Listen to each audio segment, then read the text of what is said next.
संपदा सोहळा नावडी मनाला लागला टकळा पंढरीचा जावे पंढरीसे आवडे मनासे कधी एकादशी आषाढी तुका म्हणे ऐशी अर्थ ज्याचे म्हणे त्याचे चक्रपाणी वाट पाहे जावे पंढरीसे आवडे मनासे कधी एकादशी आषाढी सर्वांनी टाळी वाजून भजन करा विठ्ठल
नमो विठ्ठला राजया पांडुरंगा नमो रुक्मिणी माऊली ज्ञानगंगा नमो पुंडलिका नमो चंद्रभागा नमस्कार माझा रुक्मिणी पांडुरंगा पांडुरंगा करो प्रथम नमः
पांडुरंगा करू प्रथम नमन दुसरे चरण संतांच्या त्यांच्या कृपादानी कथेचा विस्तारू बाबाजी सद्गुरु दास तुका जयांचे केल्या स्मरण होय सकळ विद्येंचे अधिकरण तेची बंधू श्री चरण श्री गुरूंचे ते नमस्कार आता ओम नमो ज्ञानेश्वरा करुणा करा दयाळा तुमचा अनुग्रहला दलो पावन झालो चराचरी किंवा ज्याचे गावी केला वास त्याशी नसावे उदास शरण शरण हनुमंता तुम्हालो रामदूता काय भक्तीच्या त्या वाटा मज दाबव्या सुबटा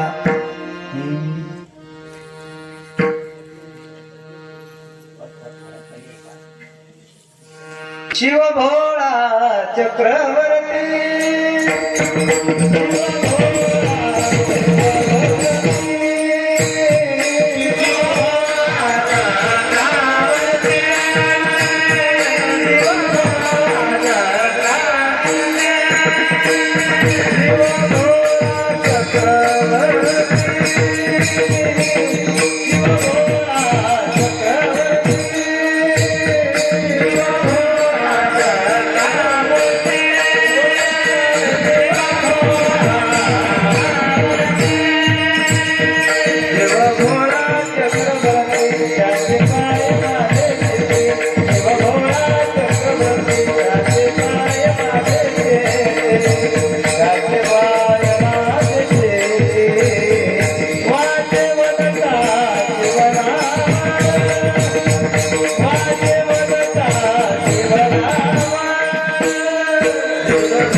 चित्ती वाचे वदता शिवनाम तयान बाधी क्रोध काम श्री संताची माथा चरणावरी साष्टांग हे करी दंडवत विश्रांती पावलो संभाळा उत्तरी वाढली अंतरी प्रेम सुख संपदा सोहळा नावडे मनाला लागला टकळा पंढरीचा जावे पंढरीसे आवडे मनासी कधी एकादशी आषाढी तुका म्हणे ऐसे अर्थ ज्याचे मनी त्याची चक्रपाणी वाट पाहे जावे पंढरीसी आवडे मनासी कधी एकादशी आषाढी प्रस्तुत प्राप्त प्रसंगी कीर्तन रूपी शेवे करता घेतलेला अभंग अखिल कोट ब्रह्मांड नायक भगवान पंढरीधीश परमात्म्याचे लाडके लढीवाळ भक्त वैराग्यश्य परमूर्ती श्री क्षेत्र देहुनिवासी जगद्गुरु तुकाराम महाराज यांचा उत्कृष्ट 3 चरणाचा आणि स्वतःच्या जीवनातील आवड व्यक्त करणारा आणि पंढरपूरचं गोड वर्णन करणारा अभंग कीर्तन रूपी शेवे करता निवडला. जगद्गुरु तुकाराम महाराज म्हणतात, माझ्या वैयक्तिक जीवनामध्ये मला संपत्ती आवडत नाही. बाई बाई ऐ बाई ऐ अक्का माग बैस त्याला घे उठ उठ सगळ्याचं लक्ष तुझ्याकडे चाललं घे मागे थोडं शांत बसले की मग ये.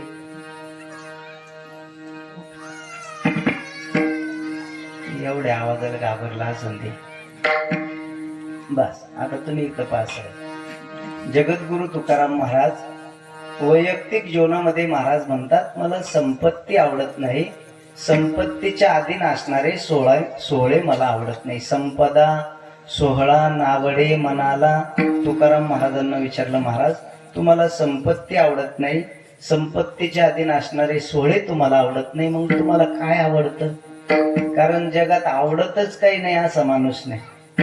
महाराज तुम्हाला संपत्ती आवडत नाही, संपत्तीच्या अधीन असणारे सोहळे आवडत नाही, मग तुम्हाला काय आवडतं? महाराज म्हणतात, आवडे मनासी जावे पंढरीशी कधी एकादशी आषाढी. महाराज म्हणतात, मला असं वाटतं कधी आषाढी एकादशी येते आणि कधी मी पंढरपूरला जातो. जावे पंढरीशी आवडे मनासी कधी एकादशी आषाढी. असं ज्याला वाटतं संपदा न आवडे सोहळे न आवडे, असं ज्याला वाटतं कधी एकादशी येते आणि कधी मी पंढरपूरला जातो, कधी एकादशी आषाढी आहे, असं ज्याला वाटतं, जावे पंढरीशी आवडे मनाशी असं ज्याला वाटतं, त्याची चक्रपाणी वाट पाहे. कोणाची? जावे पंढरीशी आवडे मनाशी. ज्याला वाटतं कधी एकादशी येते आणि कधी मी पंढरपूरला जातो, त्याची चक्रपाणी वाट पाहे.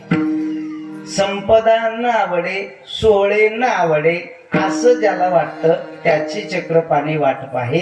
ज्याला वाटतं एकादशी कधी येते आणि मी पंढरपूरला कधी जातो, असं ज्याला वाटतं, त्याची चक्रपाणी वाट पाहे. कोणाची? तुका म्हणे आईशे अर्थ ज्याचे म्हणे, त्याची चक्रपाणी वाट पाहे. अर्थता म्हणजे आशा असणे, इच्छा असणे, अपेक्षा असणे. ज्याला वाटतं मी पंढरपूरला गेलो पाहिजे आणि एकादशी लवकर आली पाहिजे, असं ज्याला वाटतं, त्याची देव सुद्धा वाट पाहतो, त्याची चक्रपाणी वाट पाहे. असा सरळ 3 चरणाचा शब्दशः अर्थ आहे. तुमच्या लक्षात आला असं गृहीत धरून सेवेला सुरुवात करण्या अगोदर अल्पसा परिहार द्यायचा. तो म्हणजे असा, या ठिकाणी संपन्न होत असलेला अखंड हरिनाम सप्ताह, संगीतमय शिव महापुराण कथा, हरिपाठ काकडा गाथा भजन आणि कीर्तन महोत्सव श्री क्षेत्र रामेश्वर संस्थान भालगाव. आणि आजचा हा 5वा दिवस आहे. सर्व गावकरी मंडळी, गावातील सर्व नवतरुण मंडळी, गावातील सर्व भजनी मंडळी, या कार्यक्रमाचे संयोजक, आयोजक आणि नियोजक सर्वांच्या माध्यमातून ही कीर्तनाची सेवा माझ्या वाट्याला आली. ज्यांच्या वतीने ही कीर्तनाची सेवा माझ्या वाट्याला आली, महाराष्ट्रातील एक प्रसिद्ध भजन सम्राट, संगीत अलंकार, हरिभक्तीपरायण वसंत अण्णा नगरकर, गणेशगड गेवराई अण्णांच्या माध्यमातून ही कीर्तनाची सेवा माझ्या वाट्याला आली. कीर्तनासाठी उपस्थित मृदंगाचार्य हरिभक्तीपरायण अतुल महाराज, हरिभक्तीपरायण गायनाचार्य बाळू महाराज, सुराशे हरिभक्तीपरायण आमचे होरसळकर महाराज आहे ना, कुठंतरी भेट झाली ती आपली वडोद बाजारला, फार दिवस झाले पहा. ते सुद्धा या ठिकाणी आहे. गावातली सगळी टाळकरी मंडळी या ठिकाणी उपस्थित आहे. परिसरातून आलेली सर्व भजनी मंडळी, पेटी मास्तर बाबा काय ना, ज्ञानेश्वर माऊली पेटी मास्तर, ज्यांच्याकडे फराळ झालं, हरिभक्तीपरायण माऊली महाराज, दत्त संस्थान आणि सर्व गावकरी मंडळी, बहुसंख्येने आलेल्या माता भगिनी, तरुण मंडळ, पुरुष वर्ग, ज्यांच्या माध्यमातून तुमच्यापर्यंत हा आवाज पोहोचतो. सोनवणे साऊंड सर्व्हिस रेलगाव आणि वाटोळे पाटील पिंपळगाव वळण या दोघांच्याही चरणी नतमस्तक होतो, ज्यांच्या मुखातून या ठिकाणी शिव महापुराण कथा संपन्न होते. हरिभक्तीपरायण परमार्थ प्रेमी मनोज महाराज भाग्यवंत शिल्लोड, आलेले सर्व भाविक भक्त, स्वयंपाकावाले, वर्गणी देणारे, अन्नदान करणारे, भरपूर खाणारे, खाऊन घरी झोपणारे, सगळ्यांच्या चरणी नतमस्तक होतो. गोड असं वातावरण आहे, मस्त वातावरण आहे, पण तेवढे माणसं चुकीचे बसले पाहते सगळे पाठीमागचे, बाकी सगळं चांगलं आहे. मावल्या पहा बरं कशा बसल्या, अशी मुंग्याची लाईन लागल्यावर. माणसाचं लक्ष्म्याचा लयच फरक आहे महाराज. माणसं सगळं करतील पण मग शिस्त नाही पाळणार. आता तुम्ही तेवढे जर मंडपात बसले असते तर मला असं वाटलं असतं वा वा काय भालगावचं नियोजन, तसं चांगलंच नियोजन आहे म्हणा, त्याच्याबद्दल वाद नाही. माझ्या लग्नात सुद्धा एवढे फुलं पोरीनं फेकले नव्हते, आज फेकले तेवढे. एवढा गाजा वाजा मला जवळजवळ अर्धा किलोमीटरहून पोरायनं जे जे कार करत आणलं, त्याचाही दोष नाही, माझं नाव शिवाजी आहे ना. गोड वातावरण आहे पहा, पण ते माणसं चुकीची.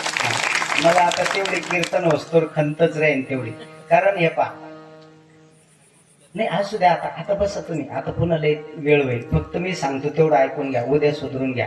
आणि सुधारायचं तरी काय राहिलं, आता 2च दिवस राहिले पहा, उद्याचाच दिवस आडवाय झालं मग. हा हे पहा, 50 एकराचा बागायतदार आहे माझ्याकडे पहा तुम्ही, 50 एकराचा बागायतदार आहे. चांगले शेतात मशागत केली, चांगलं वावर तयार केलं, मस्त सरी काढली, शिल्लोडला जाऊन बियाणं आणलं, चांगल्या दुकानातलं आणलं, चांगल्या प्रतीचं आणलं, 50 मजूर लावले, मालक बांधावर उभं राहिला, स्वतः मालकाने चांगला पाऊस पडल्यानंतर स्वतः मालकानं उभं राहून लावणी करून घेतली, पेरणी करून घेतली, आणि 15 दिवसानं मालक शेतात चक्कर मारायला गेला. चांगला खर्च केला, लाखभर रुपये पेरणीला मालकाना. 50 एकर वावर आहे मालकाचं, चांगली पेरणी केली, बियाणं चांगलं आलं, मजूर चांगले लावले, स्वतः मालक जातीयेत त्यानं उभं राहिला, चांगला पाऊस सुद्धा पडला, वाफ झाल्यावर लावलं. खरं सांगा उगवायला किती दिवस लागतात? शेतात पेरलेलं उगवायला 8 दिवस लागतात. आपण मोकळ्या मनानं 15 दिवस धरू चांगलं दिसायला. मालकानं चांगली पेरणी केली, चांगली मशागत केली, आणि मालक शेतात गेला. 50 एकर मालकाने पेरलेल्या शेतात मालक गेल्यानंतर जाऊन पाहतो तर 2-4 झाडं इथं उगले, सरकीचे 7-8 झाडं त्यात इथं उगले, 10-15 झाडं तिकडून उगले इकडच्या कोपऱ्यावर. खरं सांगा मालकाला काय वाटत? शपथ घेऊन सांगा कीर्तनकाराची, फाशी घ्या वाटण कनी. इतकी मेहनत करून असं उगल्यावर मग आता मला कसं वाटत असेल तुम्हीच सांगा, किती वाईट वाटत असेल. असं नका करू गड्या, मस्त वातावरण आहे. हा वा वा, राजवा टाळ्यांचा कुंडली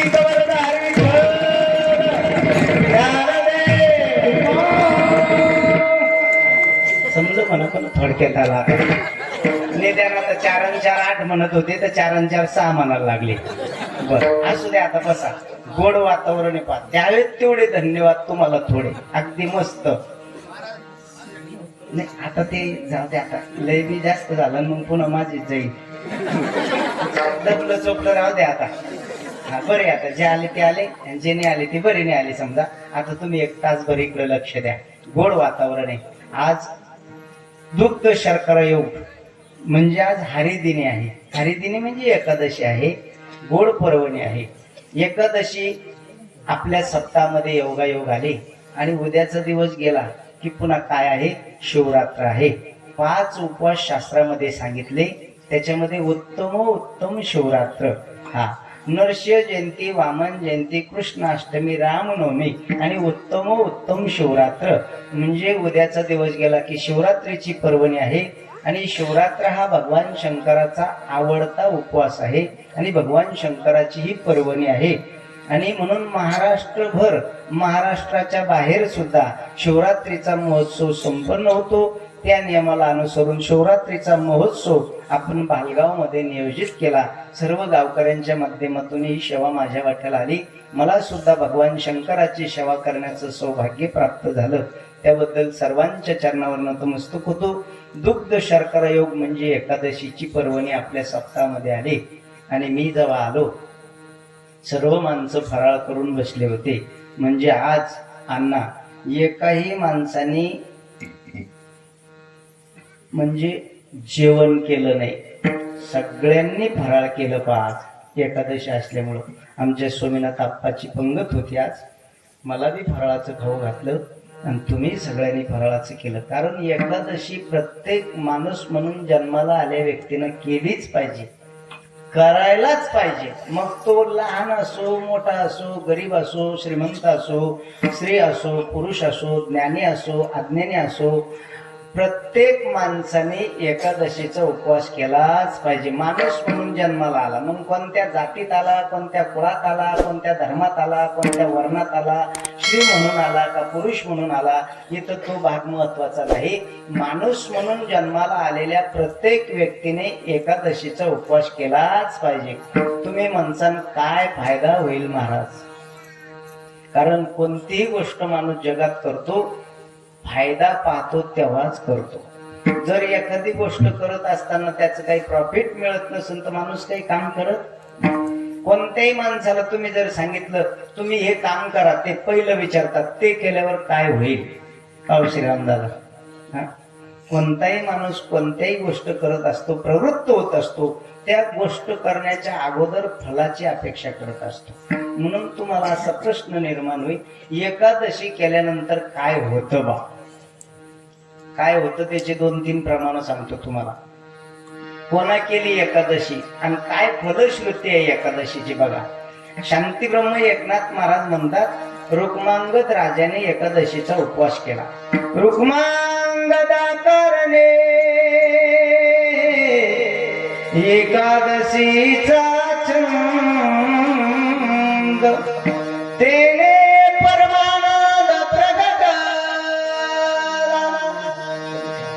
रुक्मांगद राजाने एकादशीचा उपवास केला. रुक्मांगदा करणे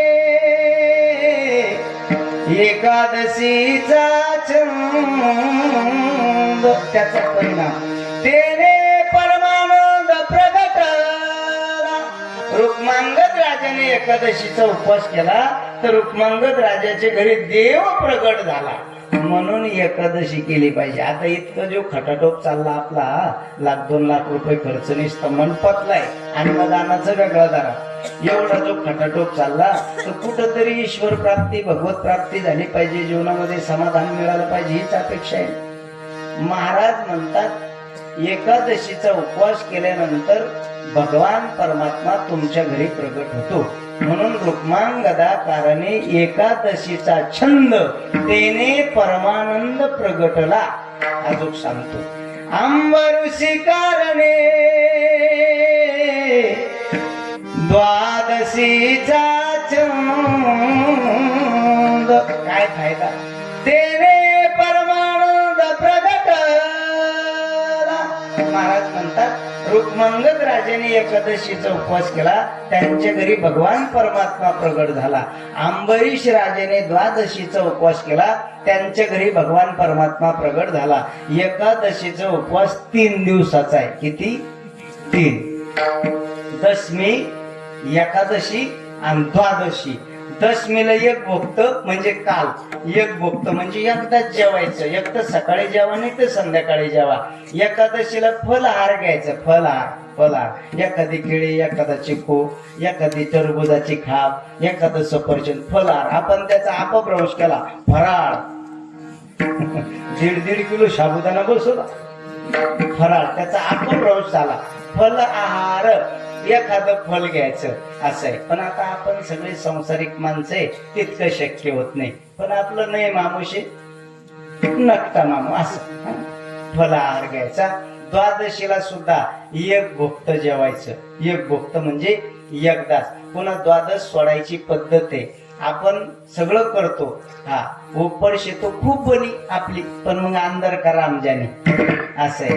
एकादशीचा उपवास जर मी सांगतो असा केला तरच फलश्रुती मिळते, अन्यथा मिळत नाही. बघा, एकादशीच्या आदल्या दिवशी दशमीला एकदा जेवायचं, एकादशीला फलहार घ्यायचा आणि द्वादशीला एकदा जेवायचं.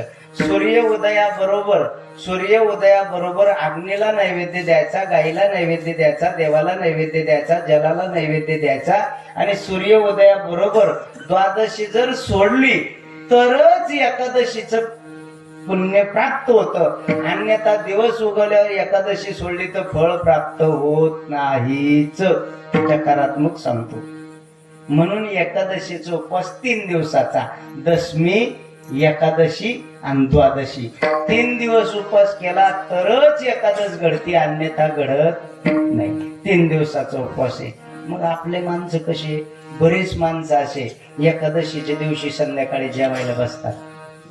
आपण म्हणलं तात्या एकादशी आज, महाराज दिवसभर जमतो भाऊ, संध्याकाळी कसा दमच निघत नाही पा, मी लंगडी करत असतो.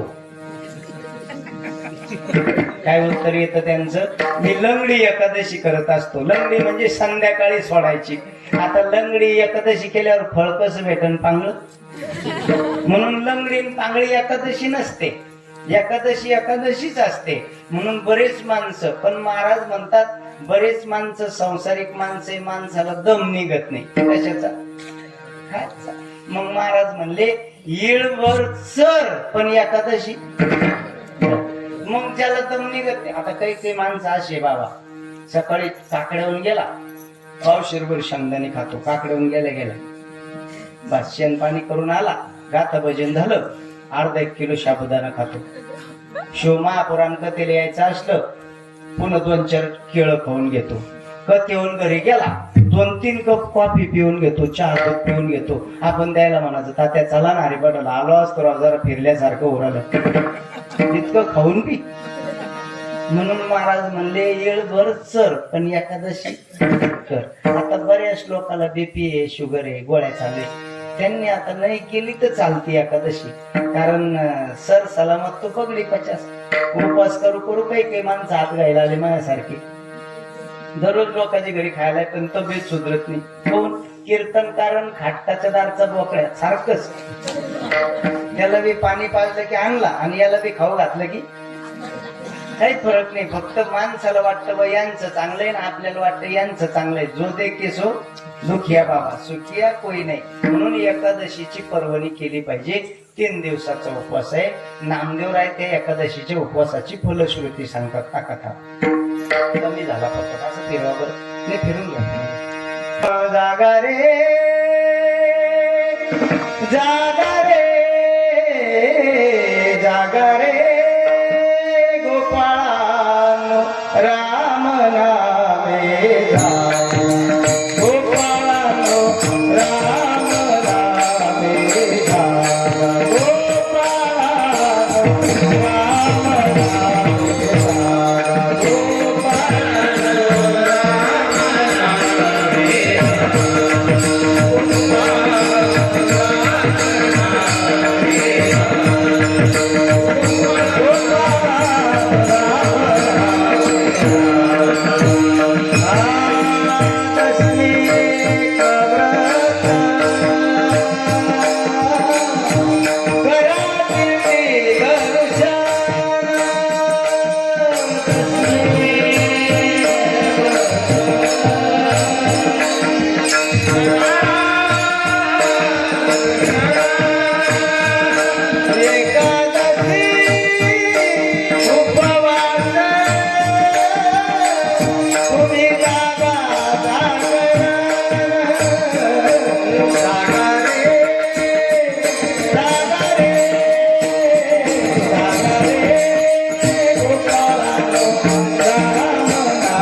उपवासाचं महत्व सांगितलं आणि एकादशीच्या उपवास करणाऱ्याला फलश्रुती सांगितली. नामदेव महाराज म्हणतात, दशमी व्रत करा दिंडी दर्शन. नामदेव महाराज म्हणले, दशमी एक व्रत म्हणजे एकदा जेवायचं. आणि काय फल साधना सांगितली, करा दिंडी दर्शन. दशमीच्या दिवशी एकदा जेवायचं, गावामध्ये नगर प्रदक्षिणा काढायची. दशमी एक व्रत करा दिंडी दर्शन. एकादशी महाराज म्हणतात, उपवास तुम्ही जागा जागरण जागरे. महाराज म्हणले, एकादशी उपवास तुम्ही जागा जागरण. एकादशीच्या दिवशी उपवास करायचा आणि जागरण करायचं. हो जागृती, जागृती म्हणजे जागरण. पण किती वेळ? एकादशीच्या दिवशी जागरण करायचं आणि उपवास करायचा. उपवास कशाला म्हणतात आधी समजून घ्या. उप म्हणजे जवळ, वसवसती म्हणजे वास्तव्य करणे. एकादशीच्या दिवशी देवाच्या जवळ राहणे, याचा अर्थ कामधंदे सोडून मंदिरात जाऊन बसणे असं नाही. मग तुम्ही जिथं आसन, तुमच्या वाट्याला जे काम आलं असन ते काम करायचं. पण आपलं काम करता करता मुखामध्ये त्या दिवशी देवाचं चिंतन करायचं. काम सोडायचे नाही, काम सोडायचं नाही. कोणत्या संतांनी सांगितलं सुद्धा नाही. म्हणून काम करा, पण ज्या कामात तुम्ही आहे, तुमच्या वाट्याला जे कर्म आलेले ते प्रामाणिकपणाने करा. पण तुमचं कर्म करता करता देवाचं नाव मुखामध्ये राहू द्या. कधी? एकादशीच्या दिवशी. उपवास शब्दाचा अर्थ उपाशी राहणं, लय मोठं फराळ करणं असं नका लावू. मग उपवास शब्दाचा अर्थ देवाचं चिंतन त्या दिवशी करणं, म्हणजे देव आपल्या मुखात रात्रंदिवस त्या दिवशी ठेवणं. खऱ्या अर्थाने हा उपवास आहे. पण काही काही उपवास राहतो पण शिवी द्यायल्याशिवाय बोलत नाही, मग त्या उपवासाचं फळ मिळत नाही. मग असं होतं, गद्यानं शेत खाल्लं पाप नापून. म्हणून उपवासाच्या दिवशी माणसाने हा भद्र बोललं नाही तरी त्याला उपवास घाला. मग भाकर खाल्ली तरी चालते त्यांना. फक्त कोणाला वाईट वक्त बोलू नये, तोंडातून अपशब्द काढू नये, देवाचं चिंतन करावं, त्याला उपवास म्हणतात. महाराज म्हणतात, एकादशी उपवास तुम्ही जागा जागरण. त्या दिवशी रात्री मंदिरामध्ये मस्त जागरण करायचं. उसळ महाराज मस्त वाघ्या मुरळ्या आणायची, भजन करायचं. किती वेळ? 12 वाजेपर्यंत एकादशीच्या दिवशी भजन केलं पाहिजे. 12च्या आत भजन मोडलं तर त्याची बी फलश्रुती मिळत नाही. महाराज बाळू महाराज म्हणून 12च्या आधी कधी एकादशीचं भजन मोडायचं नाही. माणसं तशी हुशार आहे, चालू करताना 10:30 चालू करतात, 11:45 चहा, 11:30 गवळ. एक एक पिढी झाली की झालं भजन. खरं बोललं आहे ना मावशी? आता पट्ट बा कोणाला कोणाला पट्टच ते. बरोबर आहे, तसं करत जाऊ नये. निदान भजन होईपर्यंत आपलं सगळं बाहेर ठेवलं पाहिजे मंदिराच्या. काही फळ मिळत नाही महाराज. इतकं आपण परमार्थाचं उदो उदो करतो पण आपल्यावर परिणाम होत नाही. किती कीर्तन माणसं ऐकतात, माणसं सुधरत नाही. महाराज सुधरले, 2 चाकाचे 4 चाकात आले, पण माणसं नाही सुधारले. म्हणून महाराजाचं भलं होईना असं नका करू, कधी कधी आपलंही भलं होईना असं करा ना. कशासाठी चालला हा खाटाटोप एवढा? तुमच्या जीवावर आम्ही 4-4 चाकाच्या गाड्या घेऊन येतो. आम्ही सुधारलो, तुम्ही सुधरा. वर्षाच्या वर्ष 1-2 लाख रुपयाला गाव खड्ड्यात घालायचं आणि परिवर्तन होऊ द्यायचं नाही. कशासाठी चाललंय महाराज? कीर्तन म्हणजे विनोदाचं साधन नाही, कीर्तन म्हणजे टाइमपासचं साधन नाही, कीर्तन म्हणजे जीवन उद्धाराचं साधन आहे. टाइमपास म्हणून कीर्तन ऐकू नका. कीर्तन परिवर्तनाचं साधन आहे, म्हणून कीर्तन ऐका. कीर्तन ऐकून जर एकाही माणसाच्या अंतःकरणात परिवर्तन होत नसेल तर कीर्तन न ऐकलेलं कधी बी चांगलं. रिकामा वेळ खर्च करायचा. गाव 8 दिवसापासून बेजार, पंगत घालणाऱ्याला 15 दिवसापासून झोप नाही. भलते सुई खातात माणसं, कीर्तन चालूच राहतं. महाराज सांगतच असते, मग मनावर घेतो काय कशात झालं. असं करू नका. कीर्तन परिवर्तनाचं साधन आहे. कीर्तन ऐकून जर परिवर्तन होत नसेल तर कीर्तन ऐकलेलं न ऐकलेलं कधी बी चांगलं. लक्षात घ्या, वेळ वाया घालू नका. वेळ कमी आहे. कलियुगातल्या आयुष्याला मर्यादा आहे. इकडं तिकडं वेळ वाया घालू नका. आलेल्या संधीचं सोनं करा. कोरोनातून कसे न काय वाचून आलो आपण. माहिती होतं का आपल्याला वाचू म्हणून आपण अन्नाची जर तब्येत खराब आहे काय करणार, चेहरा तोंड गेल पडलं बसून घ्या, नाही तर मग अन्नातून तकलीफ होत असत. खरं का? बर, आता तुम्हाला काहीच म्हणू देत नाही, मी एकटाच म्हणतो. चेहरा तुमचा सुकला जरा, तब्येत खराब असली की मन लागत नाही माणसाचं. मग काही मोठं लागू राहिलं नाही समजा, पण नाही तब्येत खराब नाही, मी चांगला आता बरं आहे. नाही त्रास होत असेल तर बसून घ्या असं म्हणतो मी. बर, काय सांगत होत पण असं होतं बाई, कोरोनाच्या काळात अनेक रोग आले महाराज जगात, पण माणसालाच माणसं घाबरतील इतकं वाईट रोग आलता का बरं तुमच्या काळाला?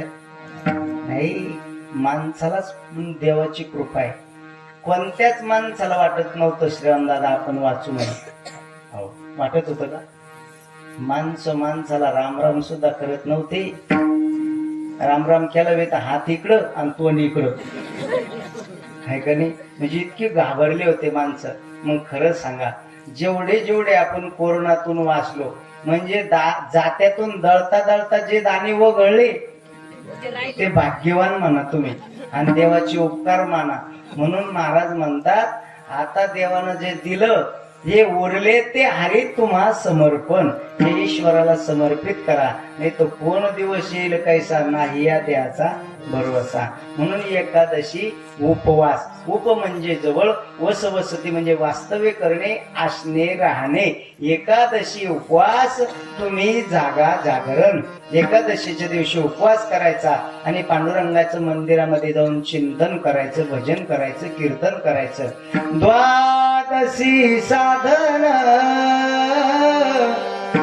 कोटी कुळ उद्धरती,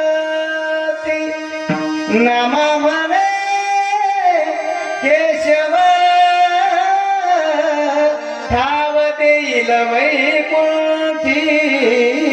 जागा रे गोपाळा राम नामे जागा, गोपाळा राम नामे जागा, रे गोपाळा राम नामे जागा, गोपाळा राम नामे जागा, गोपाळा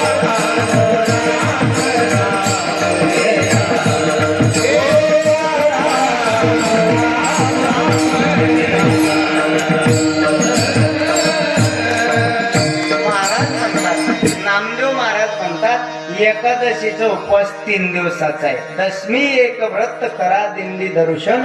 एकादशी उपवास तुम्ही जागा जागरण. द्वादशी साधन, काय फायदा होतो द्वादशी उपवास केल्याचा? द्वादशी साधन कोटी कुळ उद्धरती. एकादशी करणाराचे कोटी कुळाचा उद्धार होतो. आणि महाराज म्हणतात, नामदेव महाराज म्हणतात, नामा म्हणे केशव ठाव देईल वैकुंठी. त्याचे कोटी कुळ उद्धरतात आणि देव त्याला वैकुंठात जागा देतो. म्हणून एकादशीचा उपवास केला पाहिजे. अशी गोड पर्वणी एकादशीची आपल्या नामचिंतन सोहळ्यामध्ये आली. दुग्ध शर्करा येऊ म्हणतात त्याला. अगोदरच दूध गोड आणि त्याच्यात साखर टाकली की आणखीन गोड. तशी पर्वणी तुमच्या सप्ताहामध्ये आली. भाग्यवान आहे तुम्ही सगळे. उद्याचा दिवस गेला की पुन्हा महाशिवरात्र आहे. म्हणून 5 उपवास शास्त्राने सांगितले. 5 पर्वण्या आणि 12 महिन्याच्या 24 एकादशा. इकडं पहा माझ्याकडं. 24 आणि 5 29. 20 अधिक 9 बरोबर वैष्णव. समजलं तुम्हाला? 20 अधिक 9 बरोबर वैष्णव. त्याचं नाव वैष्णव. हे 24 एकादशा 12 महिन्याच्या आणि पर्वणीचे 5 उपवास जो करतो 20 अधिक 9 बरोबर वैष्णव. जे 29 उपवास करतो त्याला वैष्णव असं म्हणतात. आणि कसे करतो? दशमी, एकादशी, द्वादशी यथा सांग जो उपवास करतो त्याला वैष्णव म्हणतात. बाकीच्याला नुसतं काही म्हणा, तुमच्या मनात जे येईल ते, त्याला वैष्णव म्हणू नका. त्याची ती पात्रता नाही. वैष्णव शब्दाचा अवमान आहे. आता जेवढ्या परवान्या सांगितल्या मी, परवान्या हाताखाली आणा, हाताखाली. जेवढ्या परवान्या सांगितल्या परवान्या हाताखाली, बोटाखाली. सगळ्या परवान्यातले उपवास एकादशी सारखे करायचे. शिवरात्र सुद्धा आज धरली, उद्या सोडायची. रामनवमी सुद्धा तशीच, कृष्णाष्टमी सुद्धा तशीच, वामन जयंती तशीच, आणि नरशिव जयंती सुद्धा तशीच. 5 परवण्या आणि 24 एकादशा असे जो 29 उपवास करतो त्याला वैष्णव असं म्हणतात. म्हणून पर्वणी चालून गावामध्ये आली. तुम्हाला तीर्थक्षेत्रावर जायचं काम नाही. तुमचं गाव 8 दिवसासाठी तीर्थक्षेत्र बनलं आणि तुमचं गाव तीर्थक्षेत्र आहे. 2 नद्याच्या संगमावर भगवान रामेश्वराचं मंदिर आहे. आमच्या भोकरदन तालुक्यात सुद्धा एक रामेश्वराचं मंदिर आहे. पहा, फार मोठं मंदिर आहे. सप्ताह चालू आहे. आता काल्याचं कीर्तन आहे माझं 2 तारखेला, तिथं काल सप्ताह सुरू झाला. मोठं मंदिर आहे, त्याचंही नाव रामेश्वर आहे. आता मी काल परवा सुद्धा कुठेतरी एक या परभणीमध्ये कीर्तन केलं, तेही रामेश्वरच होतं. म्हणजे रामाचा जो ईश्वर त्याला रामेश्वर असं म्हणतात. रामाचा जो ईश्वर त्याचं नाव रामेश्वर. आणि अजून एक वाक्य सांगतो, राम ज्याचा ईश्वर तो, समजलं ना तुम्हाला? भगवान प्रभू रामचंद्र 14 वर्ष वनवासात असताना, 14 वर्ष वनवासात असताना जिथं त्यांचा मुक्काम झाला तिथं सीतामाई स्नान केल्यानंतर वाळूचं एक पिंड तयार करायची आणि तिथं दररोज देवपूजा करायची. मग पुढच्या मुक्कामाला जायची. वाळूची पिंड तयार करायची दररोज स्नान केल्यानंतर, आणि त्या पिंडीची आता सांग पूजा करून पुढची वाटचाल करायची. पण भगवान परमात्मा रामेश्वरम तीर्थ आहे ना, रामेश्वरम, तिथं देव गेले आणि तिथं त्यांचा मुक्काम होता. सीतामाईनं तिथं लिंग तयार केलं, महादेवाचं पिंड तयार केली.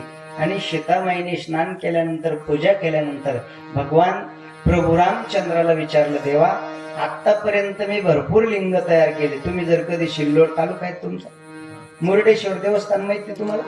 मुर्डेश्वर बाल ब्रह्मचारी बालयोगी काशीगिरी महाराज, तिथं मुर्डेश्वर नावाचं देवस्थान आहे. पहा, ते सुद्धा प्रभू रामचंद्रांच्या हाताने आणि प्रस्थापित केलेलं लिंग आहे, लक्षात घ्या.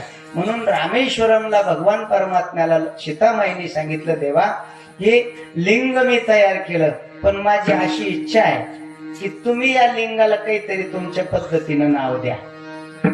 प्रभू रामचंद्र म्हणले, आता काय काढलं मध्येच नावाचं, इतक्या दिवसाचे लिंग आपण बनवले, कधी तू बोलली नाही. सीतामाई म्हणली, माझी इच्छाच आहे, तुम्ही आज तुमच्या पद्धतीने काहीतरी नाव द्या. प्रभू रामचंद्राने सांगितलं, या लिंगाला माझ्या पद्धतीनं जर नाव द्यायचं असेल तर माझंही नाव चालू राहील आणि भगवंतालाही नाव प्राप्त होईल. म्हणून या लिंगाचं नाव रामेश्वर. आता तेवढ्या वर्षी तर माई गप्प बसायला पाहिजे होती, तर बाईची जाती, देवाची बायको घ्या का आपली घ्या का हो माऊली, आहे का नाही? आता एक तुमचे लग्न व्हायला नसल्यामुळे तुम्हाला माहित नाही बायकाचं काम काय. सीतामाईनं विचारलं, याला तुम्ही रामेश्वरच नाव का दिलं?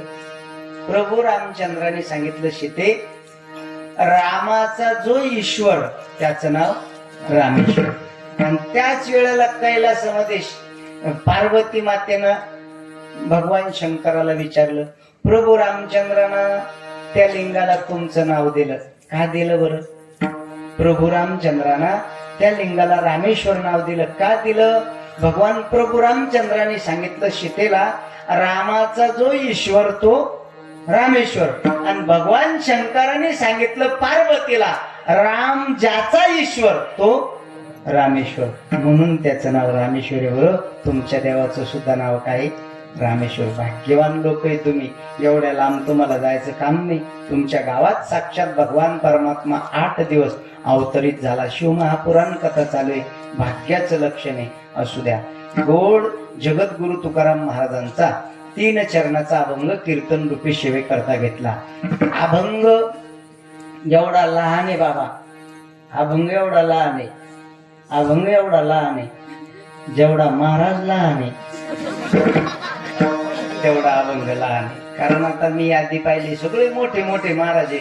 माझ्या एवढा लहान महाराज एकही नाही याच्यात आला.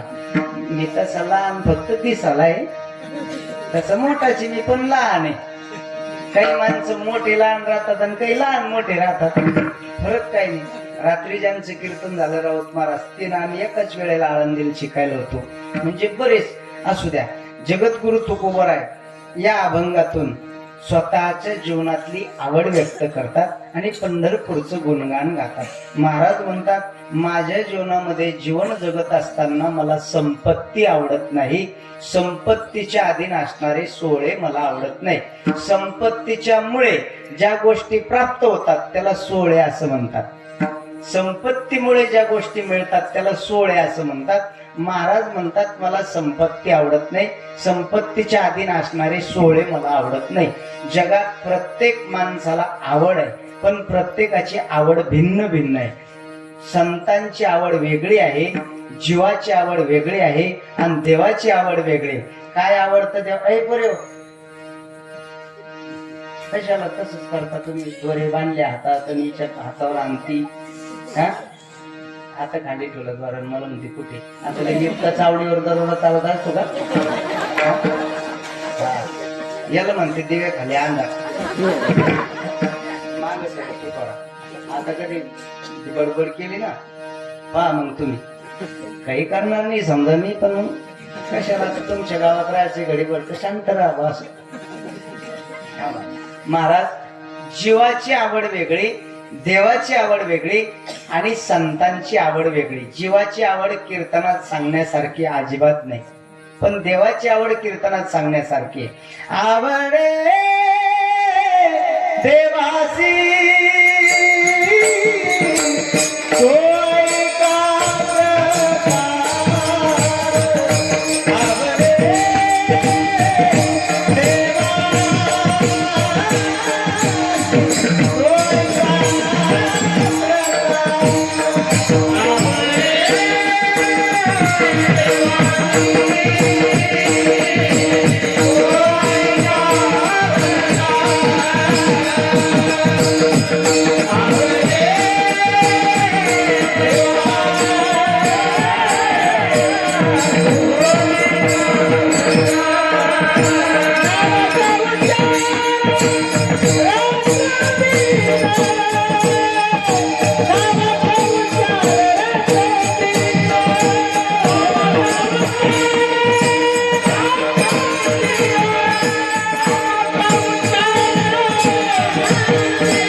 देवाची आवड वेगळी, देवाला आवडणारा प्रकार. काय आवडतं देवाला?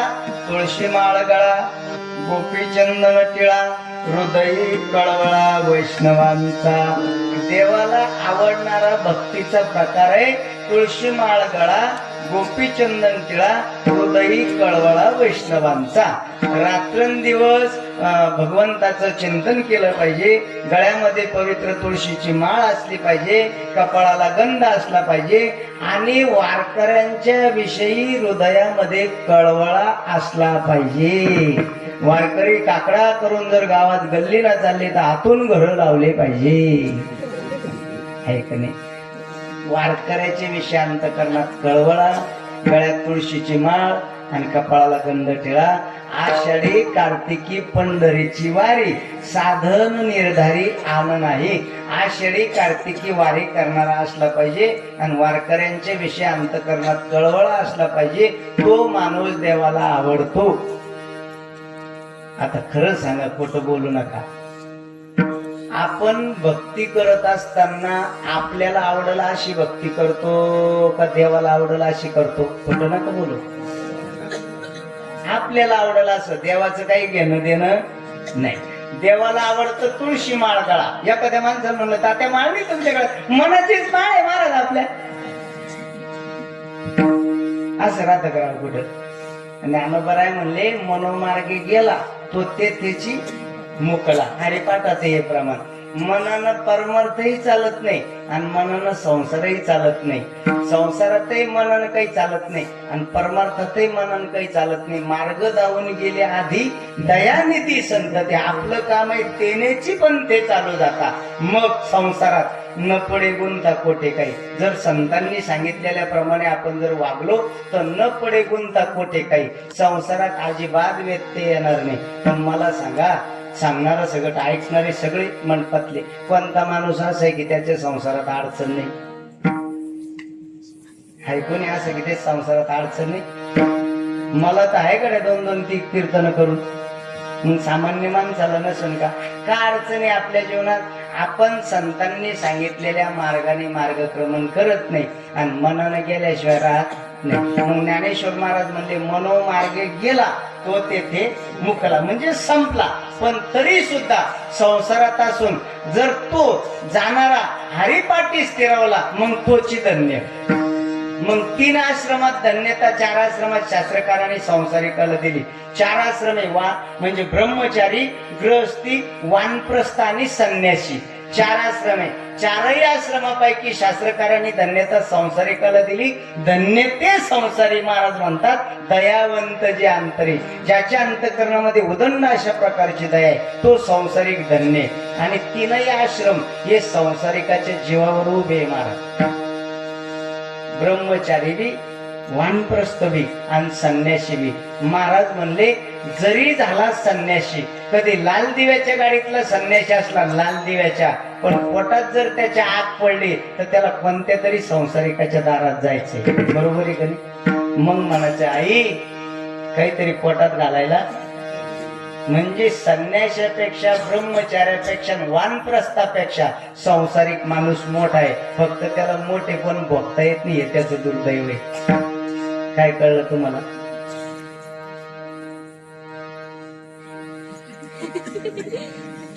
चालला असेल बिंदू दादा ठीक हो.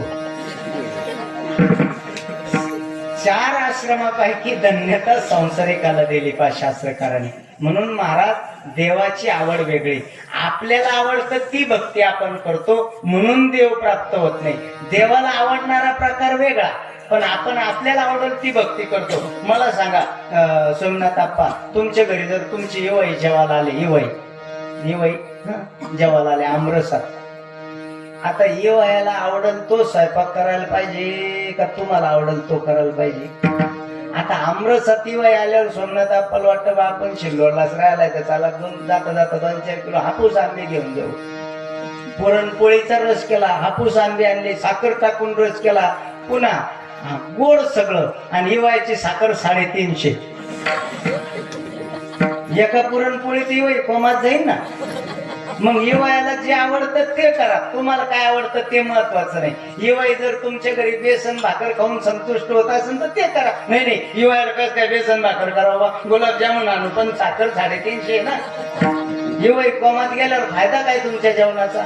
मग तुम्हाला काय आवडतं ते महत्वाचं नाही भक्तीत, मग देवाला काय आवडतं ते महत्वाचं आहे. म्हणून आपण भक्ती. आता एखादी पोरगी आहे समजा व्यवहारात, एखादी पोरगी आहे, एखाद्या पोराला म्हणून या पाय तुझ्यावरच प्रेम करते, 110% तुझ्यावर प्रेम आहे, लग्न सुद्धा तुझ्या सोबत करणारे, घरचे आहो म्हणले तरी नाही म्हणले तरी, पण एक काम कर, मी गळ्यात मंगळसूत्र घालणार नाही आणि मी कपाळाला काही लावणार नाही. स्वीकाराल का? नाही आता स्वीकारू शकतो, समजा काळ पडेल तर. तिला स्वीकारणार नाही, आणि त्यानं जर तिला स्वीकारलं तर समाज त्याला स्वीकारणार नाही. जसं संसारात बंधन आहे तसं परमार्थात सुद्धा बंधन आहे. तुळशी माळ गळा गोपी चंदन टिळा. म्हणून आपल्याला काय आवडतं ते महत्वाचं नाही, देवाला काय आवडतं ते भक्तीमध्ये महत्वाचं आहे. म्हणून आवडे देवासी आणि संतांची आवड. आवडे हे रूप गोचिरे सगुण, पाहता लोचन सुखावरे. उभारायची आवड. अजून सांगतो ज्ञान उभारायची आवड. माझ्या जीवीची आवडी पंढरपुरा नेन गुडी. गोविंदाचे गुण वेदिले पांडुरंगी मन रंगले. पांडुरंगी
काय आवडतं मला? माझ्या जीवीची आवडी पंढरपुरा नेन गोडी. गोविंदाचे गुण वेदिले रंगी मन रंगले.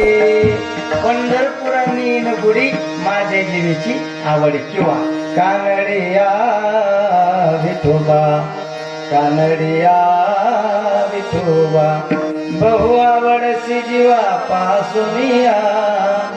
बापर कुमादेवी वरो विठ्ठलुराया बहु आवडसी जीवा पासुनिया.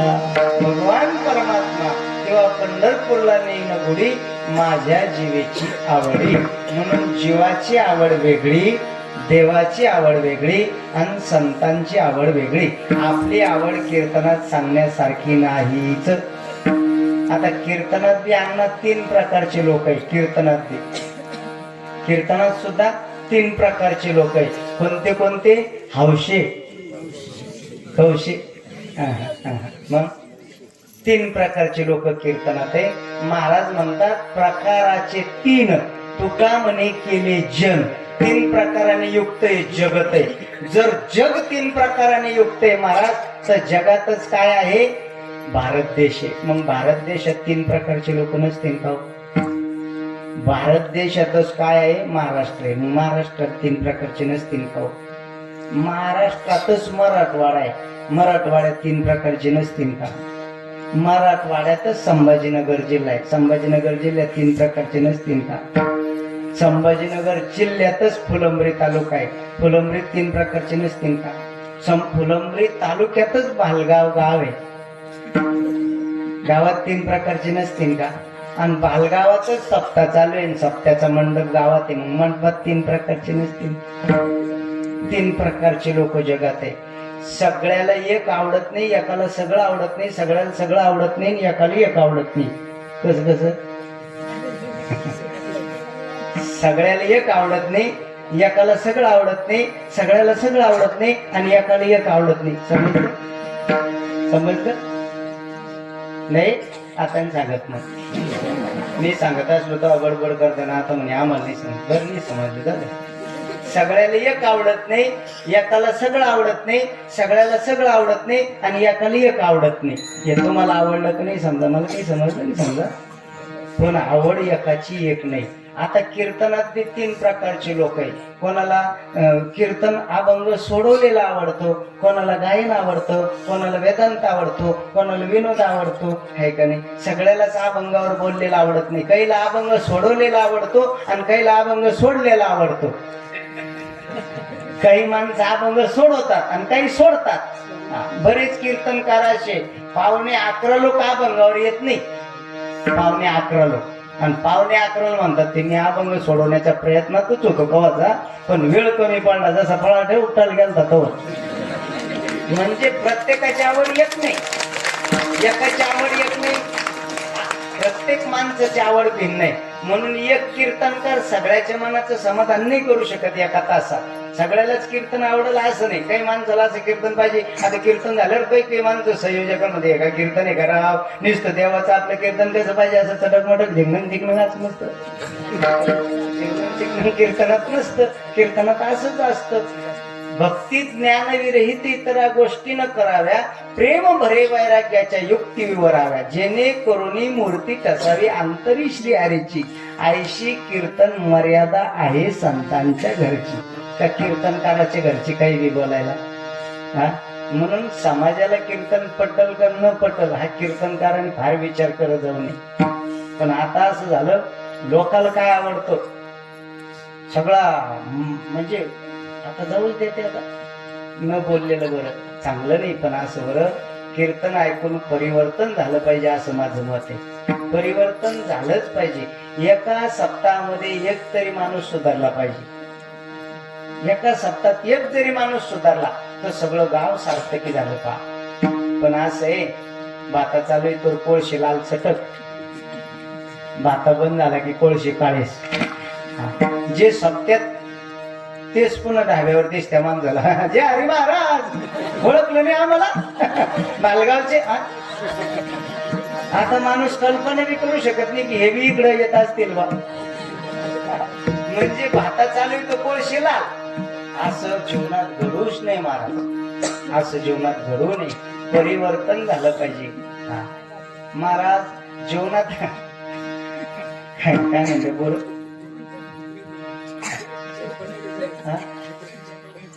चप्पल नेली कुत्र्याला. नेवते मी बोट आणले. गाडीतच ठेवली, मी आणलाच नाही. कारण माझा बोट माणसाला येत नाही पण फोरायला येतो. माझा पायले लहानसा की बाळ मारा आत शिल्लोड पाय घालतो साहेब मी, पण मला बोट भेटत नाही. मग कोणत्या दुकानात गेलं ते माझ्या तोंडाकडे कोण बोट काढतं, त्याला म्हणणं पडतं पायाकडे पाय तोंड नको पाहू. लय अवघड आहे महाराज. मला कायम बांधून बोट घ्यायला लागतो बांधलेला, आणि बांधलेला बोट लवकर उचलतं कुत्र. म्हणून गाडीत काढून आलो मी. आता ज्याची गेली असेल ते जाऊ द्या, दलिंद्री जात असती. तुमची जाईन दलिंद्री, माझं गेलं तुम्ही पैसे जातील ना. असं नाही. प्रत्येकाची आवड वेगळी आहे. ज्ञानोबरायांची आवड वेगळी, तुकोबरायची आवड वेगळी, देवाची आवड वेगळी, जीवाची आवड वेगळी. तुकाराम महाराज म्हणतात, माझ्या जीवनामध्ये मला संपत्ती आवडत नाही, संपत्तीच्या अधीन असणारे सोहळे मला आवडत नाही. संपत्तीमुळे ज्या गोष्टी प्राप्त होतात त्याला सोहळे असं म्हणतात. तुकोबराय म्हणतात, मला संपत्ती आवडत नाही. महाराज या जगात एकही माणूस असा नाही, सांगणारे सगळं ऐकणारे सगळे, की त्याच्या जीवनात त्याला संपत्ती आवडत नाही. आता माझ्या सगळं तुमची सगळ्याची जी धडपड चालली, याची टोपी त्याला, त्याची टोपी त्याला, रात्रीचा दिवस, हाडाची काढ, रक्ताचं पाणी, कशासाठी चाललंय? प्राप्तीसाठी चाललं सगळं. मग तरी सुद्धा जगद्गुरु तुकाराम महाराज म्हणतात, मला संपत्ती आवडत नाही. महाराज या जगात ज्ञानोबराय म्हणतात, ज्याच्याजवळ संपत्ती नाही त्याला व्यवहारात किंमत नाही. नाथ महाराजांची ओवी पायक, धनवंत पुरुषाशी श्री लवथो करी कैशी, फुटका ते कोणी शुनी जैशी पुच्छ हलवी. नाथ महाराज म्हणतात धनवंत माणसाच्या माग पुढं माणसं फुटका पाहिल्यावर जसं कुत्र शेपूट हलवतं तसे धनवंत माणसाच्या माग पुढं माणसं गोंडा गोळतात. आणि ज्याच्याजवळ पैसे नाही त्याला व्यवहारात भोपळा किंमत आहे. भोपळा ज्याच्याजवळ पैसे नाही त्याला व्यवहारात कोणाला किंमत आहे? पैशावाल्याला. पैसा तेरे तीन नाम, परशा, परशु, परशुराम. पैशाला तीन नाव आहे, परशा, परशु. परशा म्हणजे आरशीचं नाही, परशा, परशु, परशुराम. ज्याच्याजवळ अजिबात पैसे नाही माणसं कीर्तनाची म्हणतात हाडप रे परशा जे पट्टे टाकून कीर्तनाचा टाइम झाला. ज्याच्याजवळ थोडेफार पैसे माणसं म्हणजे परशु इकडे महाराजाला आवाज द्यावा, माईकवर बोलावं, जरशे पैसे त्याला. आणि अजून जर परशुराम पाटील या घ्या बसून जेवून घ्या तुम्ही आधी मग बाकीचं पाहून घेऊ. कोणाला जो जरा बरा आहे त्याला. पैसा तेरे तीन नाम. या व्यवहारात प्राधान्य महाराज फक्त पैशावाल्याला. धनवंताला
धनवंताला. धनवंताला की सर्व मान्यता आहे जगी.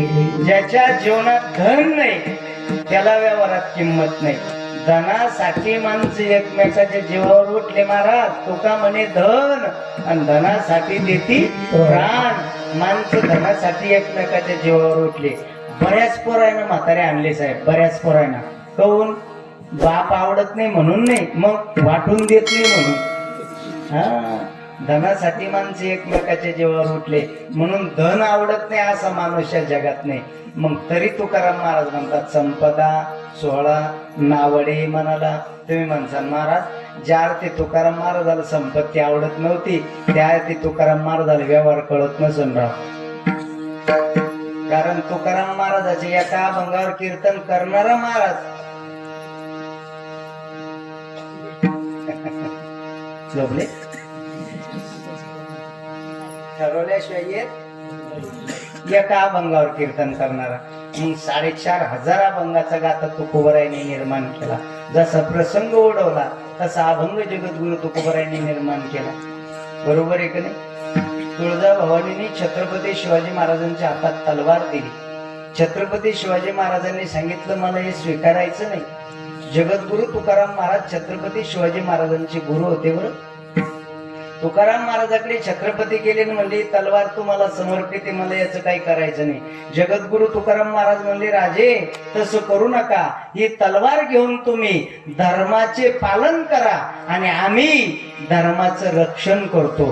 तुम्ही धर्माचं पालन करा. महाराज छत्रपती शिवाजी महाराज देव नक्कीच नव्हते, पण त्या छत्रपती शिवाजी महाराजांमुळे आता देवळात देव आहे हे मात्र विसरता कामा नये.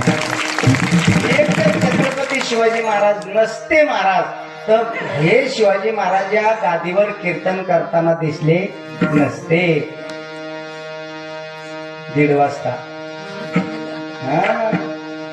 काशी की कला जाती मथुरा में मस्जिद बसती. अगर एक छत्रपती शिवाजी न होता तो सबकी सुन्नत होती. म्हणून ध्यानात घ्या छत्रपती शिवाजी महाराज हे जगद्गुरु तुकाराम महाराज त्यांचे गुरु होते आणि ज्या वेळेला शिवाजी महाराजांच्या जीवनामध्ये उद्विग्नता उदासीनता निर्माण व्हायची ना गड्या हो, त्यावेळेला छत्रपती शिवाजी महाराज तुकोबरायचे कीर्तनात येऊन बसायचे. हे मावळ्यांनी लक्षात घेतलं पाहिजे. एक वाक्य सांगून जातो तुम्हाला, पटलं तर जवळ ठेवा. छत्रपती शिवाजी महाराजांना डोक्यावर घेऊन नाचण्यापेक्षा छत्रपती शिवाजी महाराजांना डोक्यावर घेऊन नाचण्यापेक्षा छत्रपती शिवाजी महाराजांचे विचार डोक्यात घ्या, म्हणजे खऱ्या अर्थाने जयंती साजरी होईल. बरोबर आहे ना? आपण जयंती साजरी केली. आता परवाच्या दिवशी जयंती झाली छत्रपती शिवाजी महाराजांची. 2-2, 4-4 कीर्तन केले आम्ही बी. आता आम्हाला बी काय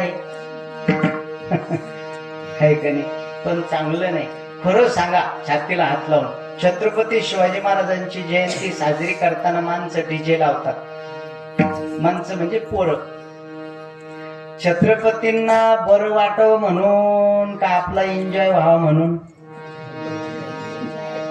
बरोबर आहे ना? कदाचित छत्रपतीच्या डोळ्यात अश्रू येत असतील की अरे करंट्या हो, तुमच्या वयात प्राणाची आहुती देऊन हिंदवी स्वराज्याची स्थापना निर्माण करून तुम्हाला हिंदू म्हणून जगण्याची दिशा प्राप्त करून दिली, आणि या वयामध्ये तुमच्या, आता काय बोलू, आता चांगलं नाही, चांगलं नाही. राजांना राजांच्या विचाराची जयंती अभिप्रेत महाराज. खरं सांगा तुम्ही, आपल्या देवाची अवहेलना आपण करतो महाराज, अन्य लोक करत नाही. आता एवढं महाराष्ट्रभर फिरतो आम्ही, महाराष्ट्रभर. गोल टोपीवाला कधी नाव नाही ठेवत. गोल टोपीवाला काही म्हणत नाही अरे महाराज आहे जानते, आपले महाराज वाटत जमलो भाऊ. अरे ऐक जरा गडीभर. याचा अर्थ असा आहे, आपण आपल्या दुःखाला कारण लक्षात घ्या. आपण फक्त दिखावा करतो महाराज, बाकीचे लोक दिखावा करत नाही. प्रसंग आल्यावर ते लोक जेवढे ठामपणाने उभे राहतात तेवढे आपले राहत नाही. आपले मग तुम लढून हम कपडे सांभाळते. छत्रपतींच्या विचाराची जयंती साजरी करा. लक्षात घ्या काय सांगत होतो. छत्रपती शिवाजी महाराजांनी तुकोबरायला नजराना पाठवला तरी तुकोबराय म्हणले, देवट्या छत्री घोडे हेतू बऱ्यात न पडे. मनसन महाराज तुकाराम महाराजाला संपत्ती आवडत नाही याचा अर्थ तुकाराम महाराजाला व्यवहार कळत नसेल. तुकोबरायचा व्यवहार एवढा शुद्ध होता महाराज. जोडून या धन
तुम्ही सगळेजण संसारिक म्हणून जन्माला आले ना, तुम्ही तुमच्या जीवनामध्ये धन कमवा. जोडून या धन, तुम्ही भरपूर धन कमवा. महाराज मग आम्हाला धन कमवायचं सांगतात तर तुम्ही का नाही कमवत? महाराज म्हणतात संसारिक म्हणून जन्माला आले, संसार हा बोलल्यानं होत नाही. संसार बोलल्यानं होत नाही. बाजार आला की पैसेच लागतात. म्हणून तुम्ही धन कमवा. पण धन कमवत असताना महाराज म्हणतात जोडून या धन उत्तम व्यवहार. 4 अवस्था आहे पहा जीवनाच्या. इकडे पहा 4 अवस्था जीवनाच्या. 1 ते 25 25 ते 50, 50 ते 75 आणि 75 ते 100 या 4 अवस्था जीवनाच्या आहे. प्रत्येक अवस्थेत काय केलं पाहिजे शास्त्रकार सांगतात. प्रथमम आर्जिते विद्या, द्वितीयम धनमार्जिते, तृतीयम पुण्यम आचरे, चतुर्थ किम करिष्यति. शास्त्रकार म्हणतात 1 ते 25 जी अवस्था आहे माणसाची त्याला बालवय म्हणतात. माणसं 1 ते 25 जी अवस्था आहे, पहिल्या अवस्थेत माणसाने विद्या ग्रहण केली पाहिजे. 1 ते 25 सकाळी पुस्तक, दुपारा पुस्तक, तिसरा पुस्तक, संध्याकाळी पुस्तक, रातचं पुस्तक, पायचं पुस्तक, पुस्तक एक पुस्तक, पुस्तक दोन्ही. किती दिवस? 25 वर्ष होईपर्यंत फक्त अभ्यास केला पाहिजे. मग त्याने काही डोक्यात आणायचं नाही. फक्त अभ्यास एका अभ्यास, अभ्यास दोन्ही अभ्यास. किती दिवस? 25 वर्ष वय होईपर्यंत. लाख रुपयापासून सुरुवात झाली पाहिजे. महाराज आमच्या पोराला 1 लाख रुपये पॅकेज आहे, पण कधी भेटत मग ते? अभ्यास केलं. 25 वर्ष नुसता अभ्यास करायचा माणसाना.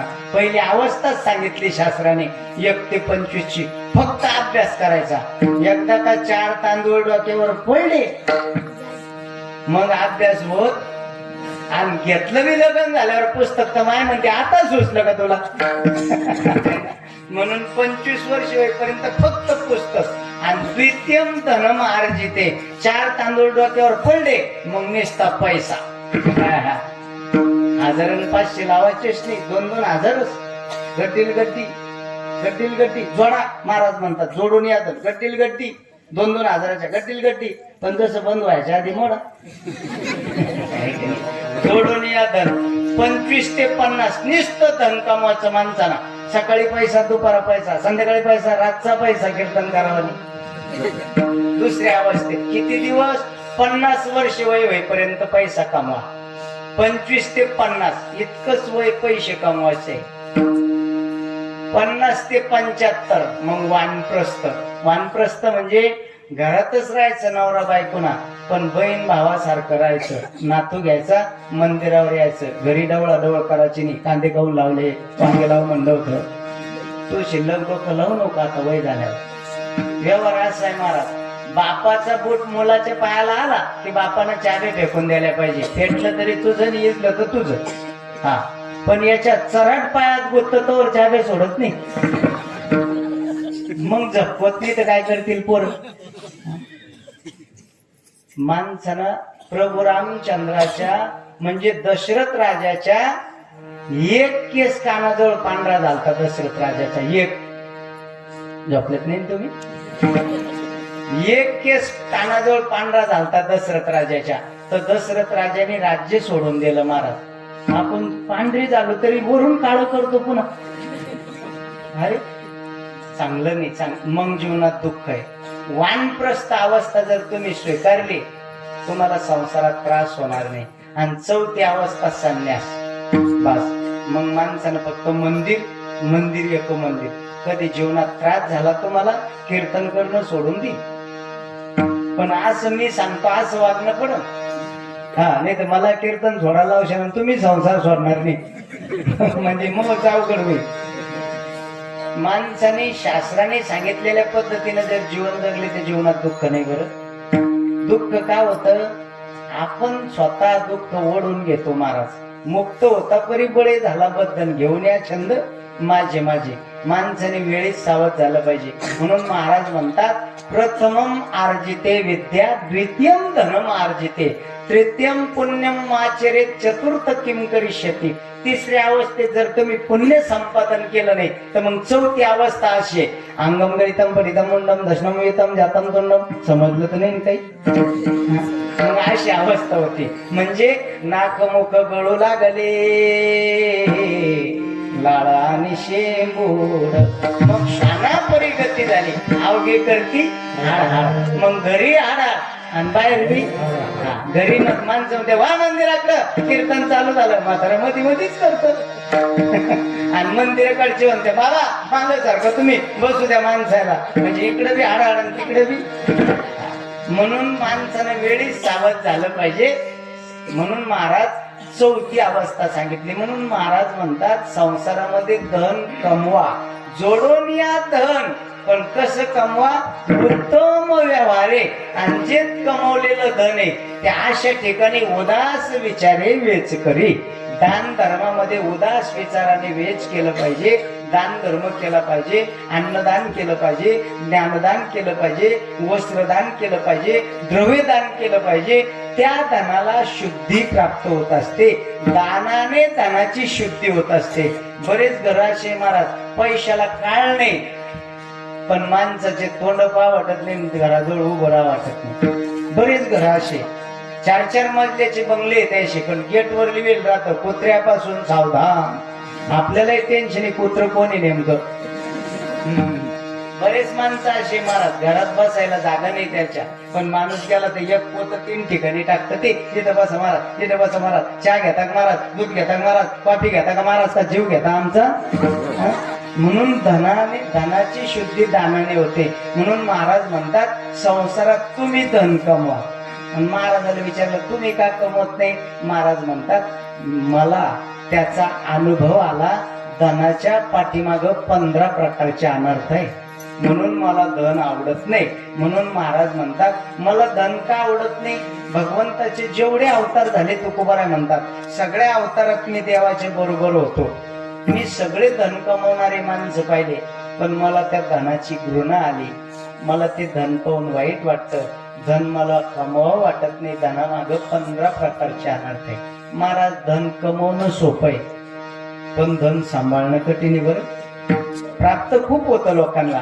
जे समृद्धीमध्ये ज्याशी वावर गेले ना, समृद्धीमध्ये काही नुसते पैसे पाहिले पा तर तरीचे हसूर आले. ते तर रस्त्यानंच हसूर आले, ते घरी गेलेच नाही अजून.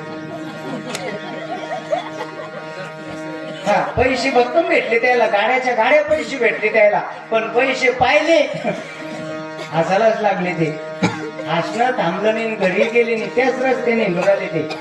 मग कागद जमा करत्या, कचरा कुंडीतलं खात्या. पैसा खूप आहे, पैसा कमवणं सोपं आहे, पण पैसा पचवणं कठीण आहे. बरोबर. म्हणून धन कमवा, पण धन कमवत असताना नीतिमत्ता सांभाळा. तुकोबाराय म्हणतात मला का धन आवडत नाही माहिती. जेवढे देवाचे अवतार झाले सगळ्या अवतारात मी बरोबर होतो. जगद्गुरु तुकाराम महाराज म्हणतात मी भगवान पंडूराजाच्या पश्चात भगवान परमात्मा शिष्टाई करण्यासाठी दुर्योधनाकडे गेला. भगवान परमात्मा शिष्टाई करण्यासाठी दुर्योधनाकडे गेला. आणि दुर्योधनाला भगवंताने सांगितलं गोपाल कृष्णाने की दुर्योधना अर्ध्या इस्टेटीचे मालक पांडव आहे, आणि माझी अशी इच्छा आहे तो अर्धी इस्टेट पांडवाला देऊन टाकली पाहिजे. तर तो दुर्योधन देवाला बोलला म्हणे देवा तू पाहुणा आहे ना, तू पाहुण्यासारखा राय, शिल्लक लोक लावू. भगवंताने सांगितलं नको अर्ध राज्य देऊ, पण 5 भावाला 5 गावं. दुर्योधन म्हणला सोयीच्या टोकावर बसेल एवढं सुद्धा देणार नाही. धृतराष्ट्र बोलला महाराज भगवान के मंदिर में देर है, अंधेर नहीं. 100 पोर होते धृतराष्ट्राला. किती? 100. ज्याला 3च पोर आहे ते गावात 4 कालगोंड्या लावत नाही. असं चालतं गावात. धृतराष्ट्राला 100 होते, आणि धृतराष्ट्र लहान माणूस नव्हता. भारत देशाचा चक्रवर्ती सम्राट राजा होता. सरपंचाचं नाही सांगत मी, चक्रवर्ती सम्राट राजा भारत देशाचा. 100 पोराचा बाप. पण कावशिक पोरं मेले तर त्याला समजलं नाही महाराज. श्रावण महिन्यात कोंबडी कशी चालती अण्णा. मुर्गी के पूत घनो आगे पीछे थाट, मुर्गी के पूत घनो आगे पीछे थाट. पण गटारी आमुषा झाल्यावर विचारा कोंबडीला अरे कोई चिल्ली ले गई कोई बिल्ली ले गई हो गई वाटाबाट. हा श्रावण महिन्यात कोंबडी अशी चालती, मांग पिल्ली पुढं पिल्ली, असं लवाजमा अशी. तिला वाटतं मीच पंतप्रधान आहे काय कोंबडीला. हा महाराज चिल्ली ले गई बिल्ली ले गई. तसं धृतराष्ट्राचं झालं. 100 पोर होते, कावशिक मेले तर समजलं नाही. पण धर्म त्याचं नाव आहे. जीवनात ज्याला कधी अधर्म शिवला नाही त्याचं नाव धर्म. धर्मराजाने विचार केला बाप काय चुलता काय. स्वतःच्या राजवाड्यात धृतराष्ट्राला आणलं महाराज सगळे पोर मेल्यानंतर. आणि धर्मराजा गावरान तुपाचं पुरणपोळीचं जेवण धृतराष्ट्राला देत होता, पण जेव घालाच काम भीमाकडे होत. धृतराष्ट्र जेवायला बसला का 9 मन लोखंडाचा गदा घेऊन यायचा भीम, आणि असा धन धृतराष्ट्राच्या पुढे आपटायचा आणि बोलायचा भीम धृतराष्ट्राला, आंधळ्या खाय, लय आती गेलती रे, खाय, गोड लागत असेल का बरं एवढं बोलून भागवत नव्हता तो. धृतराष्ट्र जेवायला बसला का भीमाने यायचं आणि धृतराष्ट्राच्या पुढं बसायचं आणि भीमाला सांगायचं, आंधळ्या खाय, जे तू अन्न खातो ना, प्रत्येक अन्नाचा घास तुझ्या 100 मुलाच्या रक्ताच्या थेंबा थेंबापासून तयार झालेला आहे. काय कोणता बापास आहे त्याला जेवण जाईल? 2 महिन्यात असं झालं ते म्हातारं. धर्मराजा म्हणे याला गावरान तुपाचं जेवण आहे पुरणपोळीचं, कधी काकड्याला उठत नाही, हरिपाठाला येत नाही, त्याची तब्येत कशी काय सुधरत नाही. धर्मराजा म्हणे काका काही तुमच्या व्यवस्थेत कमी जास्त होतंय का? धर्मराजाला त्यांनी सांगितलं कमी काही होत नाही पण जरा जास्त होतंय म्हणे काय? अरे म्हणले मी जेवायला बसलो का भीम येतो आणि 100 मुलं कशी कशी मारले, रोज एका पोराची गोष्ट सांगतो, सांग ना धर्म कसं जेवण जाईल मला. धर्मानं लगेच भीमाची भेट घेतली, म्हणे भीमा तुला काही डोकंही करे, अरे जेवताना कुठं मुलं कशी मारली सांगत असतात का? ते म्हणे एवढीच अडचण आहे का? ते म्हणे हे थोडी झाली का, म्हातारं खराब झालं नाही रे. तो म्हणे दादा जेवताना सांगायचं नाही का? म्हणजे अजिबात नाही. तो म्हणे उद्यापासून 20 मिनिटं आधी सांगतो. अरे असं खाल्लं काय कठीण आहे ना. कसा बोलत होता भीम सांगू का तुम्हाला ना? मला तळेकर महाराजचं कीर्तन झालं, तळेकर महाराज भालगावला मुक्कामी राहिले. सकाळी एक माणूस फुलंबरीला गेला आणि वसंत अण्णाला सांगितलं सगळे मुक्कामी थांबा, सकाळी आपल्याकडे जेवायला. फुलंबरीला गेला, गुलाबजामुन, जिलेबी, इमरती, बासुंदी, मैसूर पाक, बालुशाही, बर्फी, पेढे, तेल खजूर, पोट झालं का लय तिकड सांगू का ते 25-30 आयटम आणले आणि सगळे महाराज लोक जेवायला बसवले आणि गडी वाढायला लागला. थाटात रांगोळ्या काढल्या, पाटात तरल्या, अगरबत्त्या लावल्या आणि वाढायला लागला. घ्या आतून महाराज, घ्या जिलेबीची आडा, पोटभर जेवा. पेटी मास्तर घ्या, बुंदी घेतात वर्षी जेवा. अण्णा घ्या एक इमरती, पोटभर खा. बाळू महाराज घ्या बर्फी, पोटभर जेवा. तळेकर महाराज पोटभर जेवा, घ्या गुलाबजामुन, कालची एकादशी, मस्त जेवा. कस काय वाटतं जेवण? मस्त आहे ना, घ्या गुलाबजामुन, पोटभर खा. पाहिले होते तुमच्या बापानं कधी? चांगलं जेवण देईन का माणसाला? चांगलं जेवण देईन. महाराज हे मी कमी बोललो इतका भीम बोलत होता. महाराज ज्ञानोबराय म्हणतात, जाणतेने तवच जियावे जेव्हा अपकीर्ती अंगानं पवे. धृतराष्ट्राला ते सहन झालं नाही. रात्री 12:30 वाजता धृतराष्ट्राने राजवाडा सोडला. दोन्ही डोळ्यानं आंधळा होता. जंगलाच्या रस्त्यानं धृतराष्ट्र निघाला.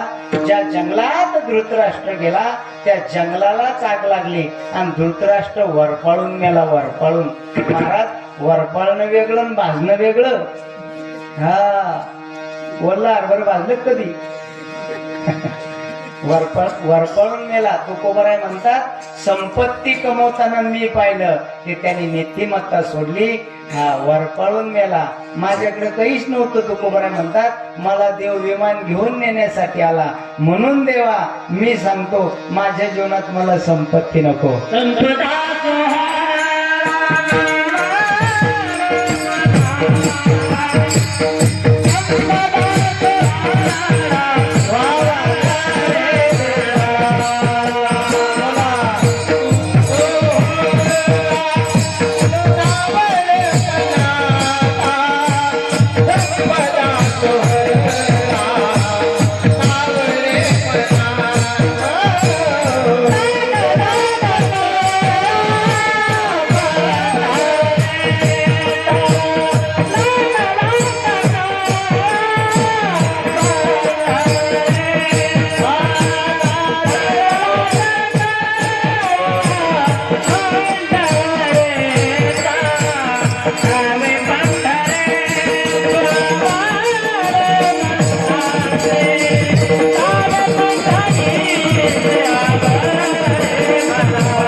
मी धनाच्या पाठीमागे जाणारे माणसं पाहिले. गोबराय म्हणतात वरपळून गेले. राज्यपद त्यांच्याकडे होतं पण नीतिमत्ता सांभाळले नाही. म्हणून महाराज म्हणतात मला धनाचं महत्व कळालं. मी धन कमवणारे माणसं पाहिले ज्याच्या जीवनामध्ये धन कमवत असताना नीतिमत्ता नाही, माती मोल झाले. म्हणून सांगतो देवा संपदा सोळा नावडे मनाला लागला टकळा पंढरीचा. मला एकच आवडतं जावे पंढरीशी आवडे मनाशी कधी एकादशी आषाढी. आणि ज्याला असं वाटतं महाराज म्हणतात तुका म्हणे आईशी अर्थ ज्याचे म्हणे त्याची चक्रपाणी वाट पाही. जावे पंढरीशी आवडे मनाशी कधी एकादशी आषाढी. ज्ञानेश्वर